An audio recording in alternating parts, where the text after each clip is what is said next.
Bien le bonsoir, chers auditeurs et spectateurs. Vous êtes sur la chaîne De Vérité à Venir.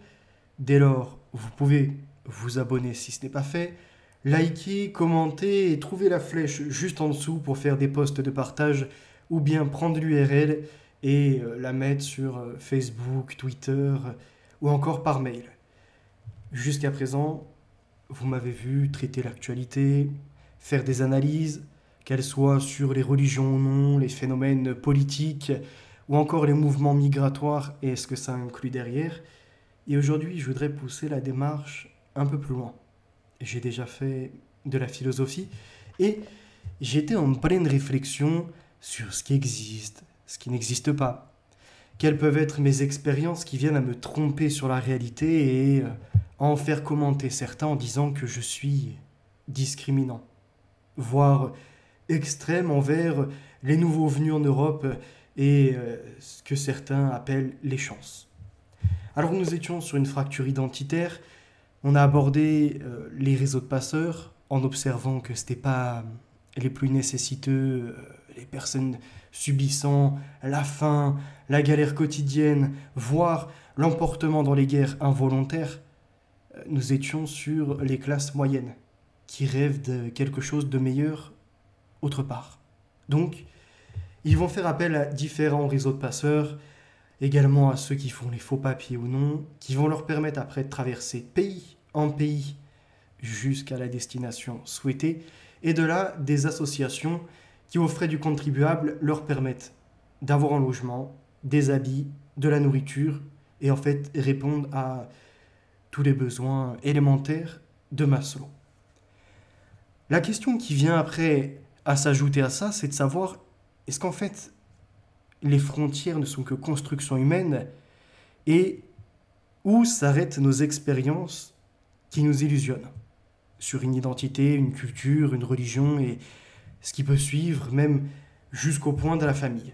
Puisque quand on remonte à nos ascendants, on voit que un père, une mère, jusqu'à ce phénomène tout récent de PMA, GPA, on avait donc un modèle tout à fait naturel, ce qui signifie que pour un descendant, on en a deux autres, voyez-vous. Et que pour les deux, on en a encore deux autres. Donc déjà, on commence à monter. Or, on sait qu'à d'ancienne époque, il y avait moins d'habitants sur Terre qu'actuellement.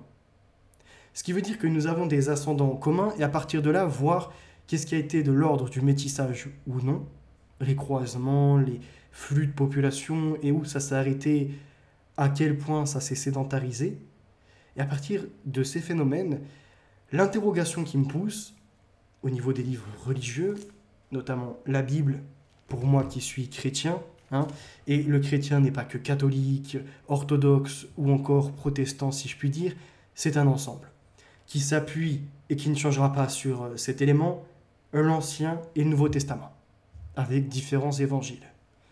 Alors, la question qui m'est venue, on sait qu'Adam, il est dans le jardin d'Éden. Et ce jardin-là n'est pas un paradis extraterrestre, c'est-à-dire en dehors de notre planète bleue. Il est au niveau, on l'a vu, de la Mésopotamie. Il est à peu près situé vers cet endroit-là, fleuve de l'Euphrate, fleuve du Tigre, et ce qui s'ensuit. Alors, la question qui vient à se poser, si Adam était là-bas, est-ce qu'on peut imaginer qu'il y ait eu d'autres Adams de différentes communautés, avec la même histoire de Ève également effectuée de l'intérieur, et qui permettait en fait les croisements de population. Auquel cas, où s'arrête l'interdiction entre guillemets du métissage. Je pense qu'il y en a certains qui peuvent décrocher, rester concentrés. Vous allez voir. Imaginons, et c'est là où je rentrais dans la métaphysique, qu'est-ce qui est réel ou qu'est-ce qui ne l'est pas, où s'arrêtait le projet de Dieu et où nous, par nos interprétations, sensations, on l'a détourné et on a voulu s'exclure quelque part par orgueil et je sais ce qui est mieux pour moi que mon créateur. Je me détache, telle une créature, telle quelque part ce qu'on pourrait voir avec le docteur Frankenstein qui, alors je compare pas Dieu à ça, mais qui, voyez-vous, veut donner vie et espère qu'il y aura quelque chose alors qu'il n'y a pas d'âme. Et là, Dieu, lui, il sait, il est tout puissant. Donc il a doté l'homme de l'âme et pourquoi pas de l'esprit. Est-ce qu'on est dans une chose trinitaire ou bien est-ce que la Trinité, elle, est un système du Père, du Fils et du Saint-Esprit, donc du Créateur, d'une création et d'une seconde création qui vient et qui intervient juste après pour que la première création, qui en l'occurrence, pour ma part, au vu de ce que je peux penser, serait le Christ, Fils de Dieu. Vous voyez, l'alpha et l'oméga, le début et la fin. Alors à ce moment-là, je me suis dit, donc, il crée quelque chose, mais quand on dit Fils de Dieu, c'est pas il obtient les mêmes pouvoirs, etc. Donc ça entame encore d'autres démarches dont je ne peux pas parler aujourd'hui. Mais ce que j'entendais par là, c'est de dire, donc imaginez qu'on n'est pas dans la théorie de l'évolution de Darwin, où il manque plein de maillons, et où avec plaisir, on reviendra sur un excellent livre. Je ne peux pas le faire aujourd'hui parce qu'il est très complet sur l'ADN, AC, GT, sur bien d'autres choses encore, dans les gènes, combien nous avons de lettres notamment qui sont constituées pour l'humain, pour les plantes, pour les microbes et bien d'autres choses. Et dedans, on aperçoit qu'il y a ce qui s'appelle la mutation. C'est-à-dire que tu as, que je ne dise pas de bêtises, les G avec les A et les T avec les C normalement. Donc les lettres en fait, vous voyez, guanine, oui c'est ça, c'est adénine, cytosine et il m'en manque une, bref, vous voyez où j'en viens. Ce sont des paires qui vont ensemble. Or, au vu des reproductions, qu'elles soient d'ARN messager, de protéines et de bien d'autres choses de l'ordre biologique, on a des mutations et donc des lettres remplacées par d'autres et des fois des attachements qui ne devraient pas. Voyez-vous, parce que la nature est comme ça. Et donc il y a cette idée-là d'une sorte de reprogrammation et de croisement de différentes variétés qui vont permettre de développer les insectes, les animaux, jusqu'à l'aboutissement de l'humain qui lui-même n'est pas une fin constituée, mais qui continue un progrès et une adaptabilité à l'environnement qui lui-même se remodèle. Et donc, on en arrive à ce qui existait hier n'est plus vraiment aujourd'hui. Il est en version améliorée ou a disparu. Sélection naturelle, ce genre de choses. Et je vous avais déjà un peu expliqué ma pensée sur ça. Avec, je crois qu'on avait pris, c'était Engels, il me semble, ou Engels, un des deux, qui disait qu'on n'est pas le même hier qu'aujourd'hui et que demain, quelque part. Parce que nos pensées seront amenées à évoluer. Pourtant, on sera toujours avec la même personnalité, notre propre esprit ou non, si on est croyant, et on se remet à ce moment-là à la méditation. On en vient à douter de ce qui existe ou non, de ce qui est conclu dans le temps ou ce qui viendra à s'axer et s'améliorer. Et c'est aujourd'hui le sujet.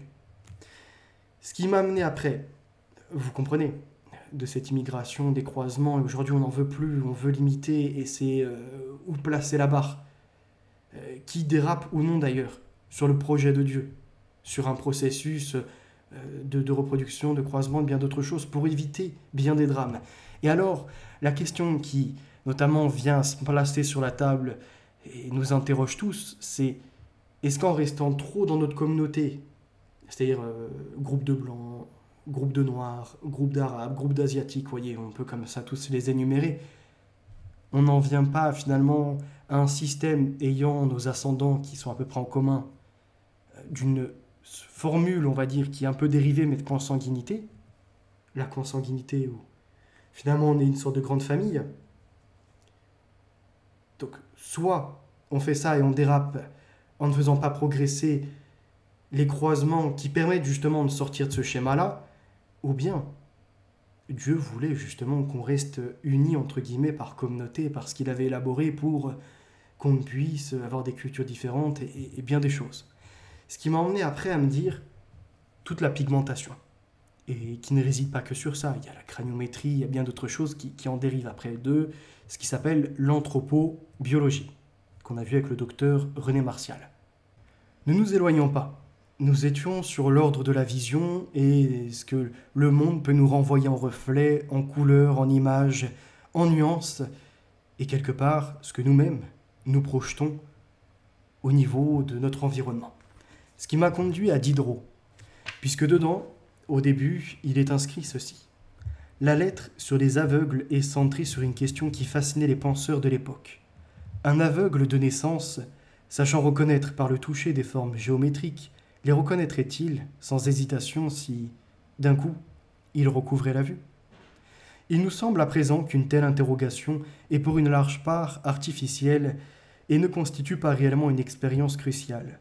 Si l'époque de Diderot voit autrement la situation, c'est en raison de l'impact de la philosophie empiriste développée notamment par Locke et ensuite par Hume.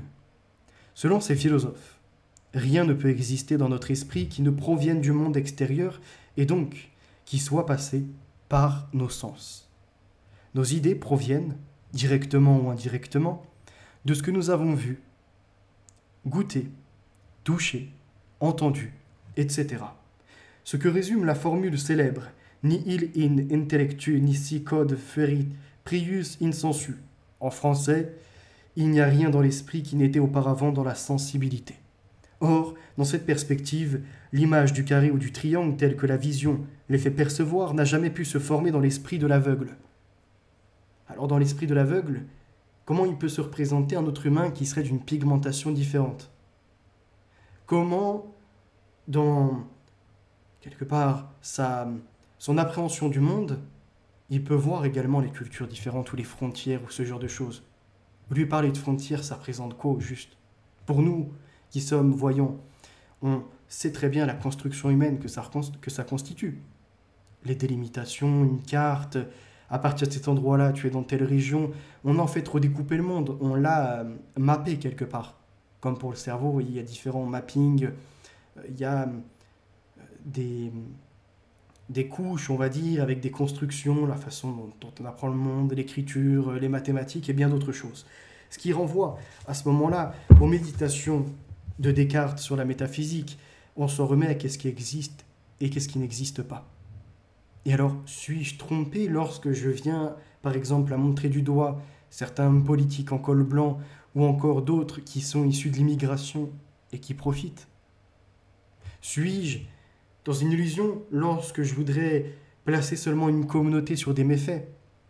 Et au contraire, est-ce que des statistiques ethniques et bien d'autres choses poussées, mais qui sont accessibles que par le voyant, voyez-vous, peuvent nous faire comprendre qu'en fait, ce n'est même pas quelque part un mauvais esprit ou ce genre de choses, c'est la vision qui crée la jalousie.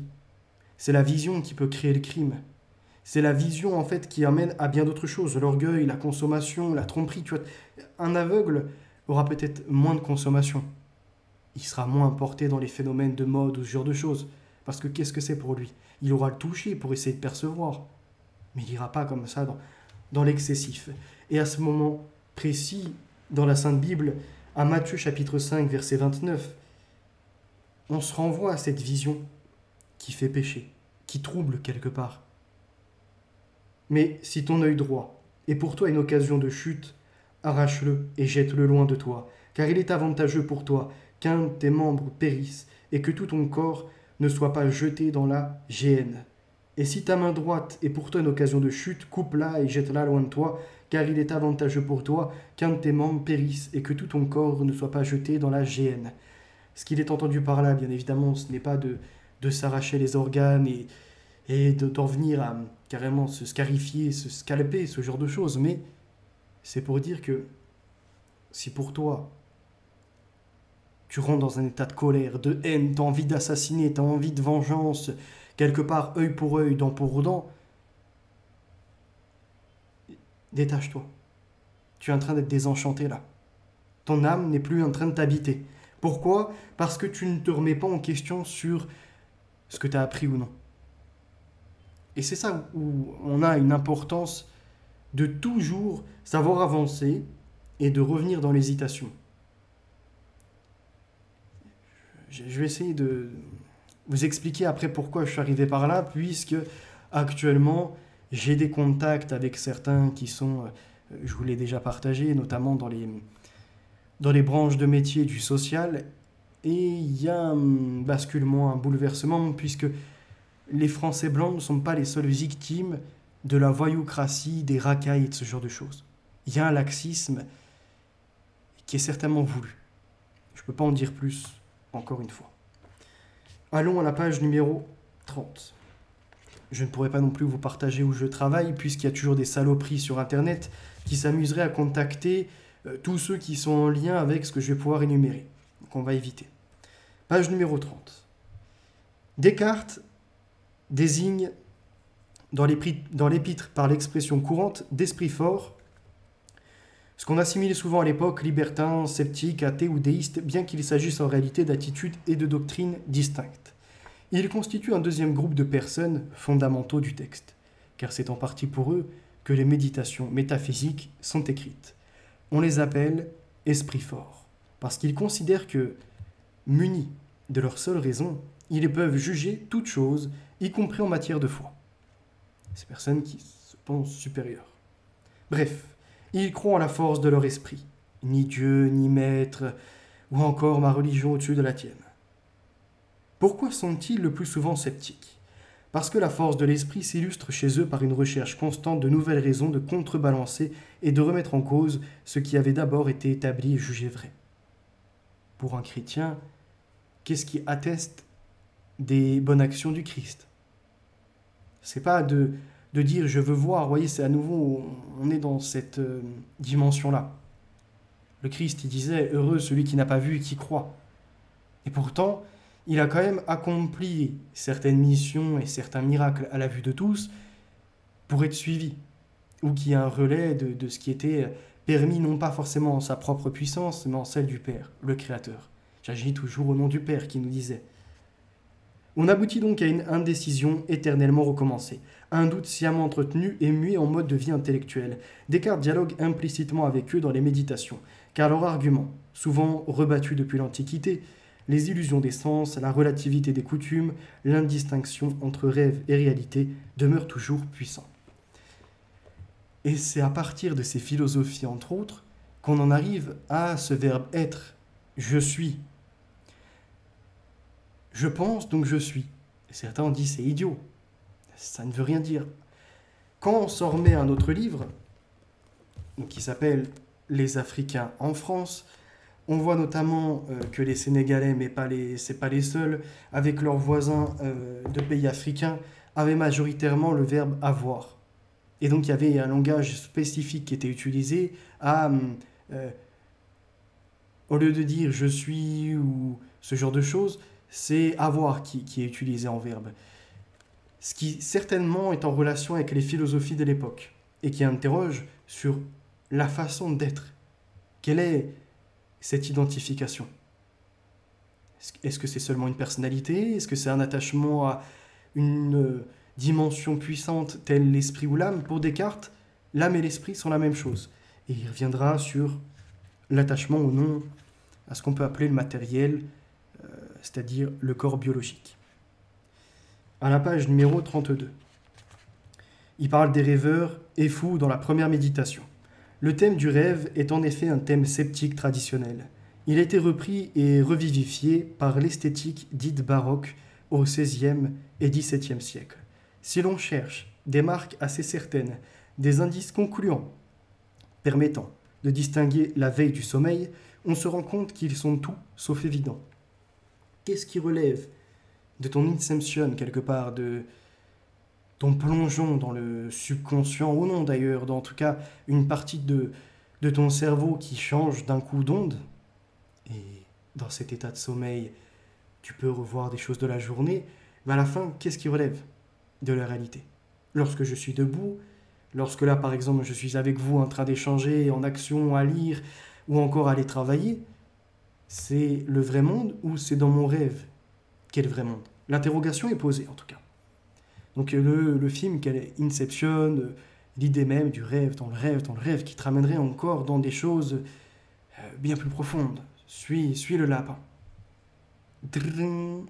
Le réveil est là pour tout de même te ramener à cet état qui dure le plus. Le rêve, en effet, peut développer de riches registres d'émotions et de réflexions. Il peut donner un sentiment de réalité très fort. Je peux faire des mathématiques en dormant. Et de fait, dans mon sommeil, 2 et 3 font 5, que je dorme ou que je sois éveillé. Et dans ce cas, le plus courant, le rêve se distingue d'autant moins de la veille qu'il reproduit des situations et des pensées proches de celles existant à l'état éveillé. Et certains tentent même d'écrire leurs rêves pour replonger dedans et améliorer ou non le décor, une fin tragique, la transformer et essayer de la reporter. Et vous voyez, l'élément qui te faisait basculer de tes cycles 2 heures dans le sommeil profond, il y a une chute. Soit tu te fais dévorer par un animal, soit tu te réveilles en sursaut. Il y a plein de situations possibles. Lorsqu'au contraire, et donc celui qui arrive à maîtriser son état de conscience, son cerveau, il revient, il améliore à chaque fois le décor. Et après, faut avoir poussé la chose. Il y en a plein, ils s'endorment, ils se rappellent même pas avoir rêvé. Ce qui est possible aussi. Et pourtant, ils ont eu comme ça des réalisations, des choses imaginaires. Dans les deux cas, le rêve emprunte des données à la réalité qu'il travaille pour créer un tableau qui a sa logique propre, qui a donc l'apparence d'une certaine cohérence. Tout comme la sirène, composée d'éléments disparates, trouve une certaine unité, une certaine cohérence apparente sous le pinceau du peintre. Ce que je prends pour une méditation pourrait n'être qu'un rêve. Le méditant pourrait n'être qu'un rêveur. Il pourrait même être un fou. Hypothèse avancée par Descartes, le temps d'un paragraphe au 4e paragraphe de la première méditation. Car certaines fausses certitudes ont une force de persuasion extrême qui fait vaciller la frontière entre délire et réalité. Ce qui a d'ailleurs agi sur certains qui, en regardant trop de contenu de science-fiction, complotiste ou non, peu importe, ils en sont venus à voir des extraterrestres. Ce qui donne des témoignages de certaines qui sont persuadées d'être sorties dans leur jardin et d'avoir vu des petits gris, ou encore d'autres, d'avoir été emportées dans un décor de soucoupe volante et à l'intérieur des expériences sur eux. N'est-ce pas le cerveau qui a trop travaillé, une récurrence dans les contenus consommés et qui en viennent à... Vous voyez, la barrière, comme un miroir. Mais là, c'est un miroir sur autre chose. Ton sommeil qui est en miroir avec la réalité. C'est compliqué. L'hypothèse de la folie est rapidement rejetée. Ces hommes qui se prennent pour des cruches ou des rois ne correspondent pas à des expériences de pensée aisément transposables. On pourrait, avec grand plaisir, continuer la lecture, mais je vous emmène à la page 67. Abrégé des 6 méditations suivantes. Moi, ce qui m'intéresse vraiment, c'est la toute première. Dans la première, je mets en avant les raisons pour lesquelles nous pouvons douter généralement de toutes choses, et particulièrement des choses matérielles. Au moins, tant que nous n'aurons point d'autres fondements dans les sciences que ceux que nous avons eus jusqu'à présent. Or, bien que l'utilité d'un doute si général ne paraisse pas d'abord, elle est toutefois en cela très grande, qui nous délivre de toutes sortes de préjugés et nous prépare un chemin très facile pour accoutumer notre esprit et à se détacher des sens, et enfin, en ce qu'il fallait, qu'il n'est pas possible que nous puissions plus avoir aucun doute de ce que nous découvrirons après être véritables. Il faut ne pas non plus faire perdurer cette remise en question. Parce qu'à la fin, si tu penses que ton voisin n'est pas réel et que tu veux faire comme dans Grand Theft Auto ou dans un autre jeu vidéo avec énormément de violence ou Orange Mécanique, tu verras qu'il était bien réel, que sa souffrance était là, que les coups portés ont derrière eu des conséquences. Et en auront même pour ta propre personne, ce qui d'ailleurs peut amener après à bien d'autres choses. Donc il faut une limite. Remettre en question, se séparer des préjugés, de ses expériences de vie, élargir le spectre. Dans la seconde, méditation, l'esprit, qui usant de sa propre liberté, suppose que toutes les choses ne sont point de l'existence desquelles il a le moindre doute, reconnaît qu'il est absolument impossible que cependant il n'existe pas lui-même. Ce qui est aussi d'une très grande utilité, d'autant que par ce moyen il fait aisément distinction des choses qui lui appartiennent, c'est-à-dire à la nature intellectuelle, et de celles qui appartiennent au corps. Mais, parce qu'il peut arriver que quelques-uns attendent de moi en ce lieu-là des raisons pour prouver l'immortalité de l'âme, j'estime les devoir maintenant avertir, qu'ayant tâché de ne rien écrire dans ce traité, dont je n'eusse des démonstrations très exactes, je me suis vu obligé de suivre un ordre semblable à celui dont se servent les géomètres. Savoir est, d'avancer toutes les choses desquelles dépend la proposition que l'on cherche, avant que d'en rien conclure. Or, la première et principale chose qui est requise que de connaître l'immortalité de l'âme, et d'en former une conception claire et nette, et entièrement distincte de toutes les conceptions que l'on peut avoir du corps, ce qui a été fait en ce lieu-là. C'est pour ça que la méditation, à défaut d'un enseignement universitaire ou d'un autre cursus de formation, même théologique, est ta propre recherche. Pour ce faire, il est bien quand même d'avoir les meilleurs éléments en main. Comprendre les questions, on va dire comment les établir. Ça t'amènera à avoir un esprit de curiosité. Peut-être que tu feras une méditation quand on aura 18, une autre qui suivra la même année ou peut-être 10 ans après, et par ces progressions du vocabulaire, de l'enrichissement du passé, lorsque tu retourneras dans les moments de réflexion, elles seront encore plus profondes. Et ça te ramènera à l'essentiel, le langage. C'est l'héritage. Au début était le verbe. Et le verbe, pas seulement comme on peut le parler et le pratiquer en tant qu'être humain,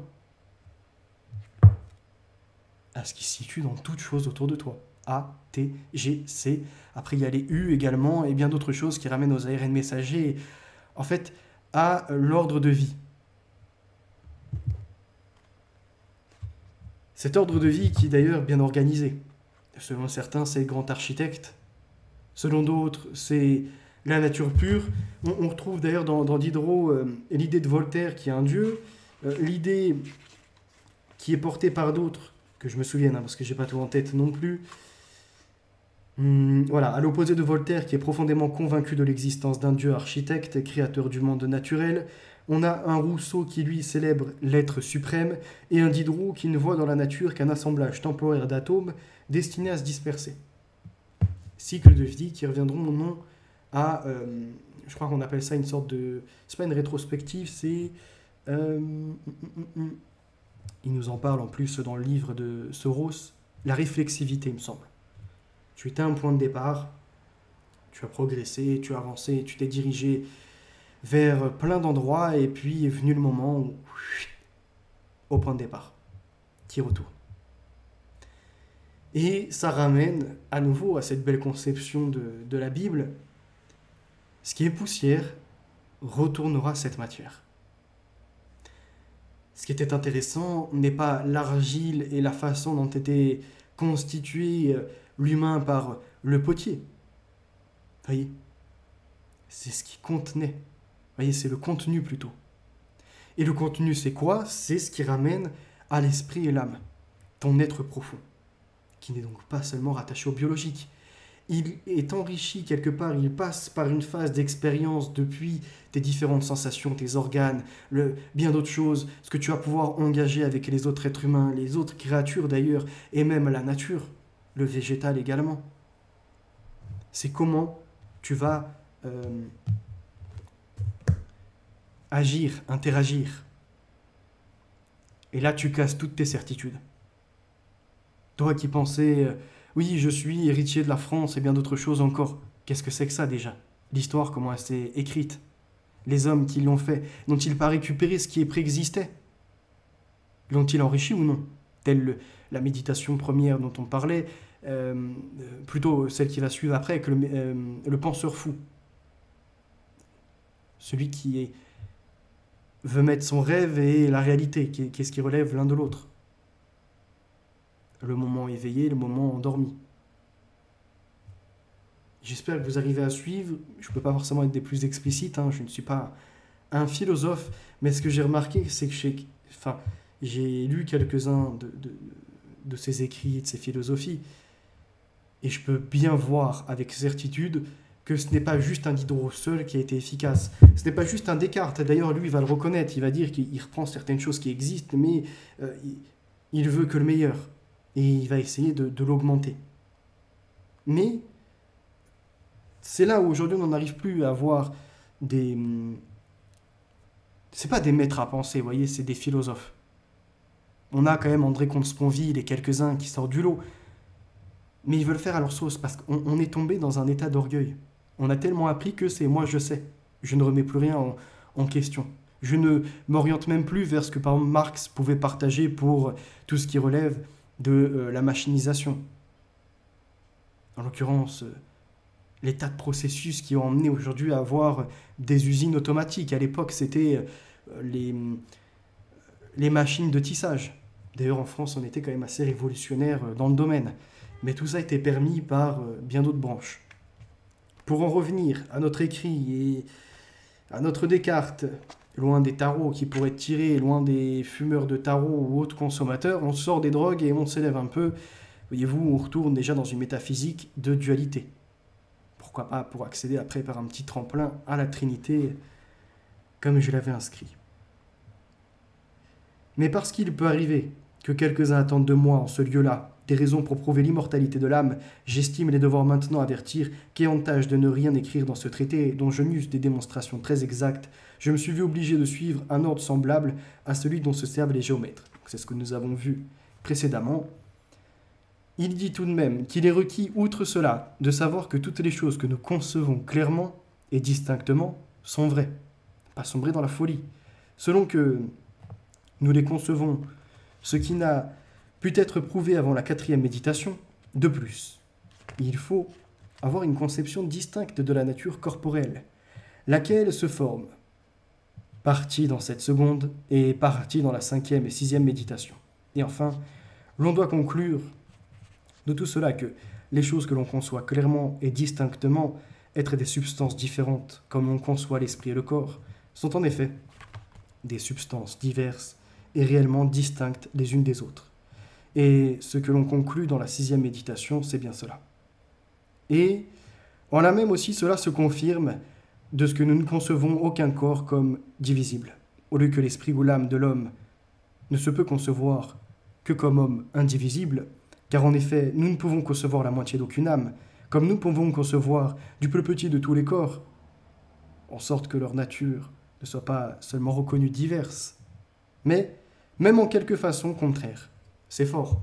Cette partie de je ne peux pas me voir en fractionné, en de multiples identités quelque part, puisque l'âme est déjà assez difficile à trouver. À l'intérieur de nous, elle nous anime. Selon un des livres que j'ai, c'est de la glande pinéale, dont il est question. Pour d'autres, ça sera autre part. Je crois même que Descartes, il en parle. Il dit dans le cerveau, c'est la glande pinéale, il me semble.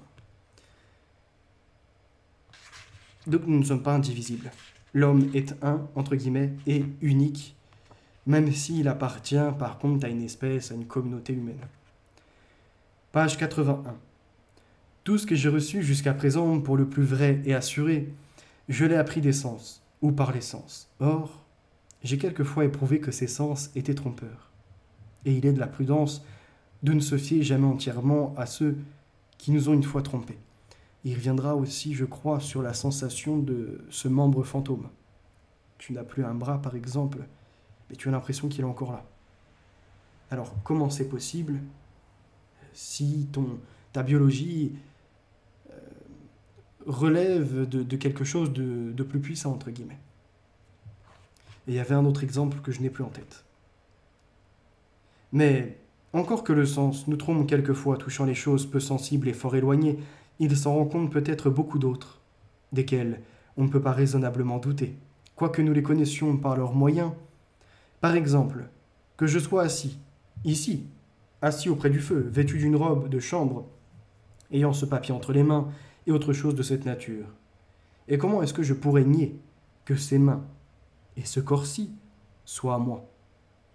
Si ce n'est peut-être que je me compare à ces insensés, de qui le cerveau est tellement troublé et offusqué par les noires vapeurs de la bile, qu'ils assurent constamment qu'ils sont les rois lorsqu'ils sont très pauvres, qu'ils sont vêtus d'or et de pourpre, lorsqu'ils sont tout nus, ou s'imaginent être des cruches, ou avoir un corps de verre.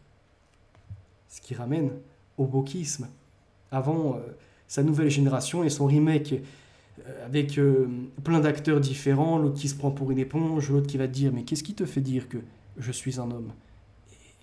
Tout un tas de profils vraiment assez drôles. Mais quoi? Ce sont des fous? et je ne serais pas moins extravagant si je me réglais sur leur exemple. Toutefois, j'ai ici à considérer que je suis un homme, et par conséquent que j'ai coutume de dormir et de me représenter en mes songes les mêmes choses, ou quelquefois, de moins vraisemblables que ces insensés lorsqu'ils veillent. Combien de fois m'est-il arrivé de songer, la nuit, que j'étais en ce lieu, que j'étais habillé, que j'étais auprès du feu, quoique je fusse tout nu dans mon lit. Il me semble bien à présent que ce n'est point avec des yeux endormis que je regarde ce papier, que cette tête que je remue n'est point assoupie, que c'est avec dessein et de propos délibérés que j'entends cette main et que je la sens. Ce qui arrive dans le sommeil ne semble point si clair ni si distinct que tout ceci. Je pourrais vous le présenter intégralement dans une prochaine vidéo, mais ceci était là pour faire comprendre que défendre, par exemple, le peuple résultat français, qu'est-ce que ça représente? Suis-je entré dans un état de folie imaginaire à vouloir une représentation et à ce qui se serait stabilisé, et aujourd'hui en voyant un grand remplacement, ou au contraire, je suis dans la réalité, mais pour ça j'ai dû d'abord me remettre en question sur ce que j'étais moi-même, ce qui me fait percevoir le monde. Est-ce que toute cette couleur, entre guillemets, toutes ces cultures que je peux apercevoir, étant aveugle, j'aurais réagi de la même manière? Et derrière, il y a des tas de questions encore. Ce qui montre, une fois tout ça, on va dire, ces interpellations et pourquoi pas ces solutions, ces réponses apportées et qui mèneront encore à bien d'autres recherches, ce qu'on pourrait appeler la recherche-action, vous voyez, c'est par tâtonnement. Ok, j'ai obtenu ça, je comprends un certain héritage, mais ma mission n'est pas terminée. Je ne suis pas dans un truc messianique, hein. Mais en tout cas, ma route, c'est pas parce que c'était un cul-de-sac ici que je n'ai pas le droit de rebrousser chemin et voir où bien je devais m'établir là. Et la sédentarité, vous voyez, ça y est. Je pensais mon objectif un peu plus lointain et pourtant, c'est ici que je dois établir le camp. Eh bien, ce que je vous disais, parce que maintenant que je retourne dans la réalité, je mets mes pieds sur terre, je comprends bien que je suis réel, qu'un tel et un tel sont bien là, et que ce que j'observe n'est pas de l'ordre fantasmatique ou encore, ce que je crois on dit même fantasmagorique, si je ne dis pas de conneries, d'une fiction, en tout cas de choses qui ne seraient pas réelles. Ça y est, me voilà enfin de retour dans le concret.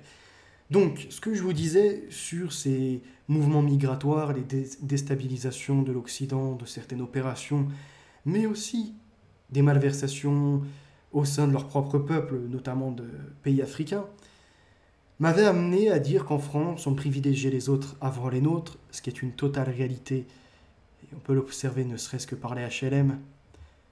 On apprend là récemment, et je vous partage, et c'est pas médiatisé, on se demande où sont passés les journalistes, que oui, dans notre... Alors c'est pas oui, les belles aventures, non, c'est oui, je confirme que dans notre France, dans différentes villes, des logements sont laissés vides, calfeutrés quelque part, mis en tout cas sous scellés avec des portes bien sous soudure, pour qu'il n'y ait pas de squat. Ces lieux n'étant plus habitables à cause de quoi? De l'insécurité, de dealers et de bien d'autres choses. Je ne vous partagerai pas pour l'instant, j'attendrai d'avoir ma fin de mission dans quelques mois pour vous expliquer ce que j'ai vu dans ce milieu-là, on va dire. Ça va faire bouger certainement. Je vais essayer en tout cas d'organiser des choses. Ça prouve donc qu'il y a bien une insécurité, que ce n'est pas comme le disait notre ministre de la sécurité d'ailleurs, en tout cas de la justice, Dupond-Moretti, l'honteux personnage, l'ogre, le ténébreux, qui avait déclaré que ça relevait comme ça, c'était une sensation, quoi. Oui, il y a une sensation d'insécurité, une sorte d'émotion quelque part, on s'est détaché de la raison. À ce qu'est ce monde qui sombre. Je vais d'ailleurs je vous dirai ça plus tard. Je suis un peu déconstruit ce soir, voyez-vous, décousu. Je sors du taf, donc j'essaie de faire les choses bien. Surtout que ce week-end, j'ai pas mal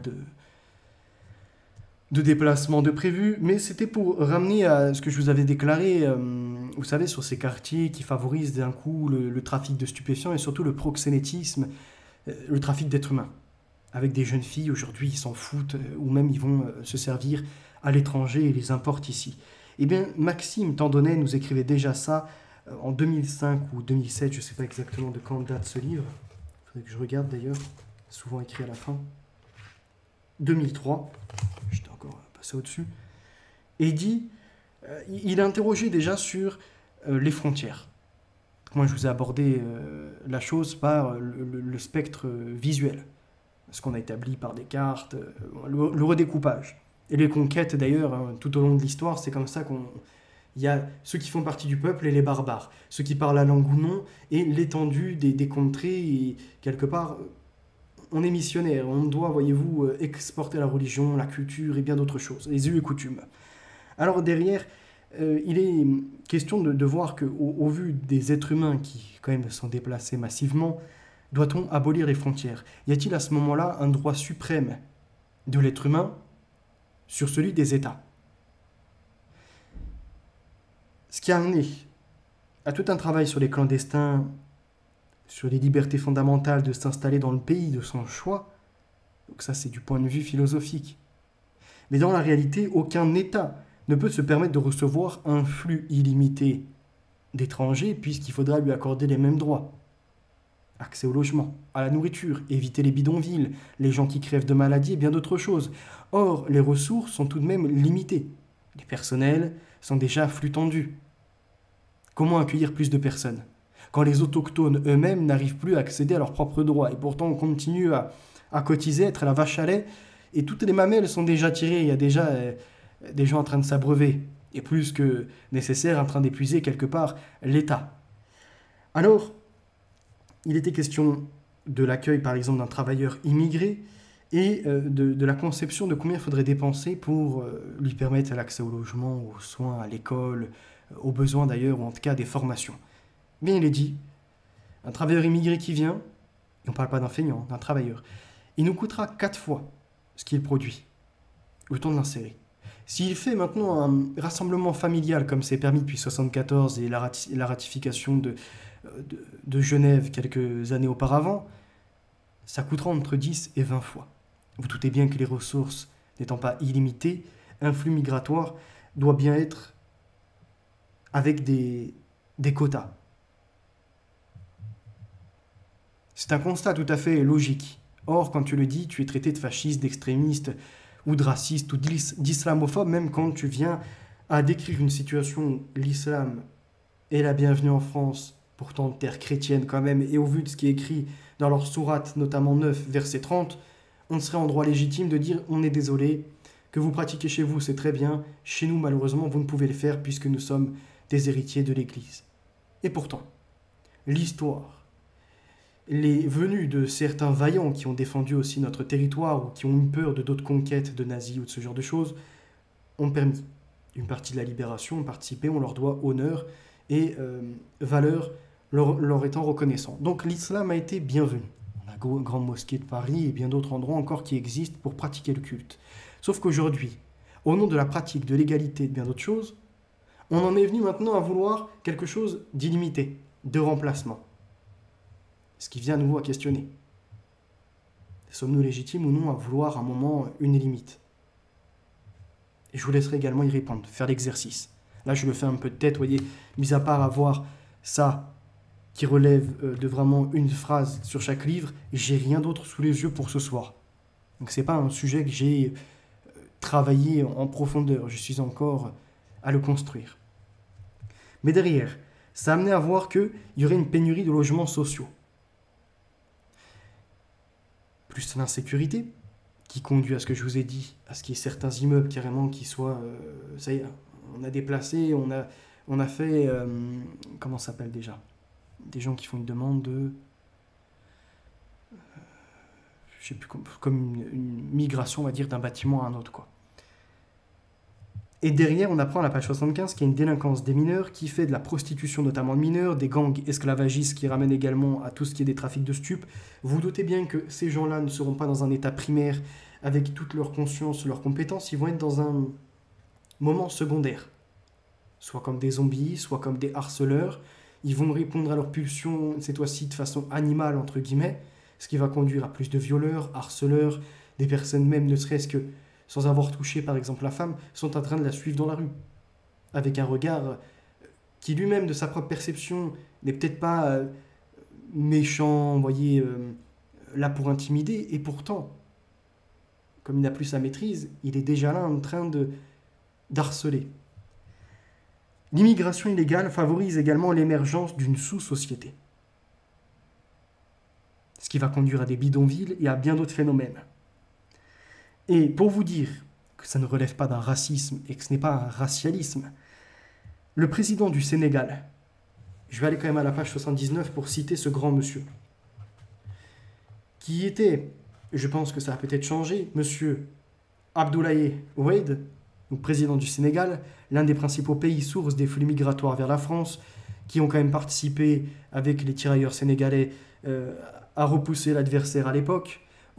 Et quand on dit tirailleurs sénégalais, ça inclut les Mauritaniens, ça inclut les Guinéens et bien d'autres encore. Lorsqu'il met en évidence les dangers de l'immigration illégale au regard de l'intérêt et de la stabilité des États, je le cite, « Ce n'est pas aider 80% des Français qui ne sont pas racistes que de laisser aller les choses de façon tout à fait désordonnée et incontrôlée. Aucun État en Afrique n'admettrait ce genre de situation. » Fin de citation de ce grand président. Et on en a bien d'autres comme ça, bien évidemment.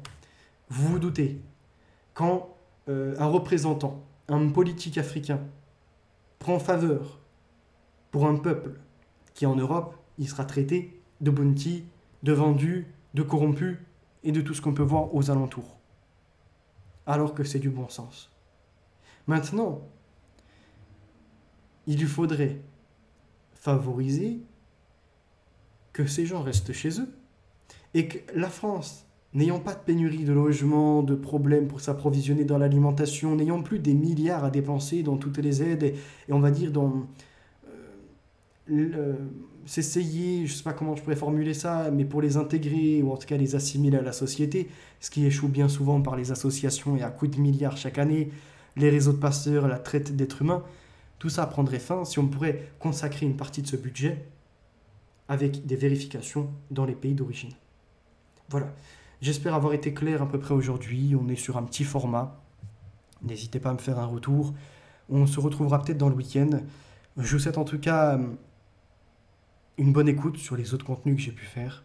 Et la vérité étant notre avenir, les valeurs étant ancrées, la victoire nous a assuré. Je vous dis à très bientôt.